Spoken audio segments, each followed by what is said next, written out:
আসসালামু আলাইকুম, welcome to Fatiha blog. কে কেমন আছেন? আপনাদের দোয়া আমি আলহামদুলিল্লাহ ভালো আছি। প্রতিদিনের মতো আজকে একটা নিউ ব্লগ শুরু করে দিলাম। তো এই যে দেখতে পাচ্ছেন, গতকালকে ভিডিও আপলোড দিতে পারিনি একটু নেটের কারণে। তো এই তো এখানে সকাল সকাল মেয়ের বাবার জন্য রান্না বসাই দিছি। তো এখানে বসাই দিছি ডিম সিদ্ধ হইতেছে, আর এখানে বসাই দিছি ভাত। দুইটা ভাত রান্না বসাই দিছি, যেহেতু গ্যাস আছে আজকে। তো দুই সাইডে দুইটা হইতেছিল, কারণ আজকে অনেক গ্যাস চুলায়। তো সকাল 6:30 আজকে উঠে যে দুইটা বসাই দিছি, দিয়ে এখন রান্না করব। আজকে অনেকদিন ধরে ডাল রান্না করা হয় না, তো আজকে এসে ডাল পাতুরি করব। তো এখানে করলা নিছি, বড় করলা ভাজি করব, আর ডিম ভুনা করব, আর ডাল পাতুরি করব। তো এখানে আমি এসে পেঁয়াজ দিয়ে দিছি, পেঁয়াজ দিয়ে ভাত তো হয়ে গেছে, ডিম সিদ্ধ হয়ে গেছে। তো এখানে এসে আমি ডিম ভুনা করব।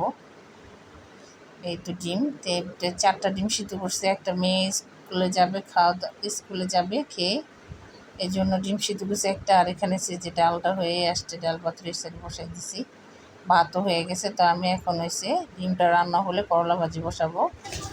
এই তো করলা ভাজি বসাই দিছি। করলা ভাজিতে আমি পেঁয়াজ দিছি, বেশি করে পেঁয়াজ দিয়ে একটু হালকা হলুদ দিছি, যেহেতু করলা ভাজিটা করলে সবুজ সবুজ থাকে, খেতে মজা লাগে, দেখতে সুন্দর লাগে। তো আমার করলা ভাজি সবুজ সবুজ না থাকলে আমার ভালো লাগে না, দেখতে সুন্দর লাগে না। তো এখানে আমি 2-3টা আলু দিয়ে দিছি। আলু দিলে করলা ভাজিটা খেতে মজা লাগে।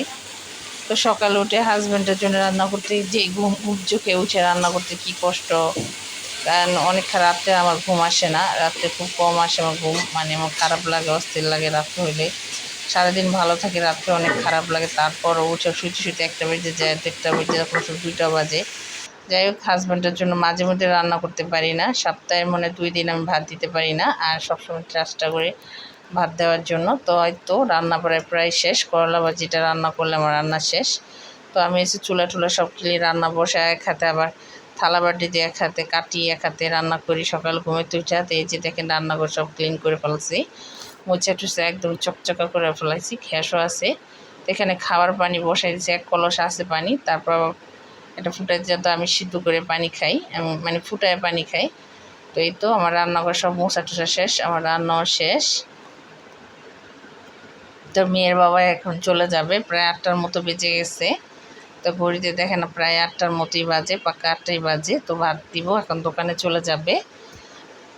এই তো আমার ভাজি রান্নাটা, এই তো করলা ভাজিটা,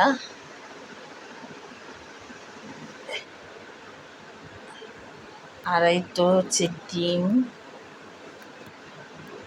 ডিম ভুনা করছি 3 জনের জন্য 3টা। আর হচ্ছে যে ডাল পাতে, যেহেতু রাত্রে আবার রুটি খাওয়া হবে, তাই অল্প অল্প করে রান্না করছি। তো দোকানে বাবা ভাত নিয়ে চলে গেছে, যাওয়ার পর আজকে আর ঘুম আসি নেই, যেহেতু মেয়ে স্কুলে যাবে। তো গতকালকে অনেকগুলো ডিম নিয়ে আসছে, তো ডিমগুলো আমি পানিতে ভিজিয়ে রাখছিলাম। ডিমের ভিতরে প্রচুর ময়লা থাকে, এগুলো ফ্রিজে রাখলে, যদি ফ্রিজে খাবার রাখি ফ্রিজে নষ্ট হয়ে যাবে।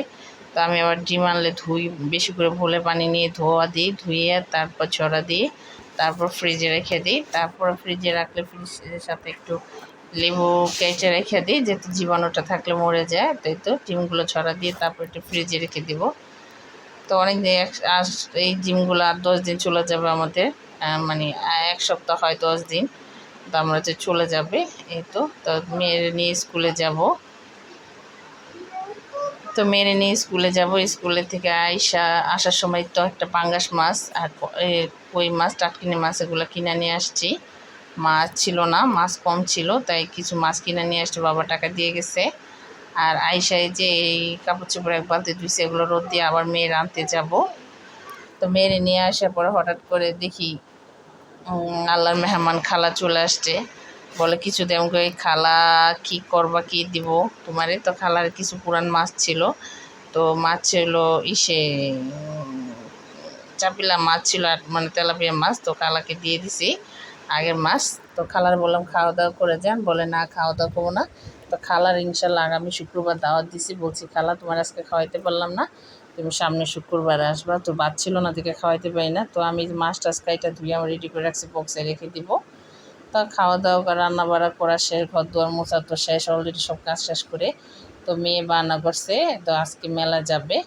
তো শনিবারে মেলা ছিল, তো মেলা মেরে নিয়ে ঘুরে আসছি। মেয়ে বায়না করছে টুকটাক, ওর বাবা বলছে যেও না, তারপরে গেছি। টুকটাক কিছু ঘরে টুকটাক কিছু লাগলে সেগুলো আমি কিনতে যাই, আমার বাবা কিছু টাকা দিয়ে সেগুলো একটু জমায় জমায় আমি ঘরের সংসারে হাবিজাবি এগুলা যা লাগে প্রয়োজনীয় জিনিস সেগুলো কিছু কেনাকাটা করি। তো আমার নিজের জন্য খরচ করি না, সংসারের জন্য চেষ্টা করি। তো আসার সময় ঝুড়িটা নিয়ে আসছি থালাবাটি রাখার জন্য, আর মেয়ের জন্য বাবুই পাখিটা নিয়ে আসছি, মেয়ে বায়না করছে। তো আমি ওইটা নয় এটা নিয়ে আসছি, আরও মেয়ের ক্লিপ, তারপর পাপড়, এই আরও অনেক কিছু টুকটাক এটা আনছি। আনার পরে মেয়ের বাবার দেখি হঠাৎ 2টা গেঞ্জি, এর আগে 2টা গেঞ্জি কিনা দিছি। তো আমি টাকা জমায় জমা বাবারে কিনা দিই, এগুলো হচ্ছে দোকানে পরার জন্য, ভালো ড্রেস ভালো গেঞ্জি এগুলো তো আছেই।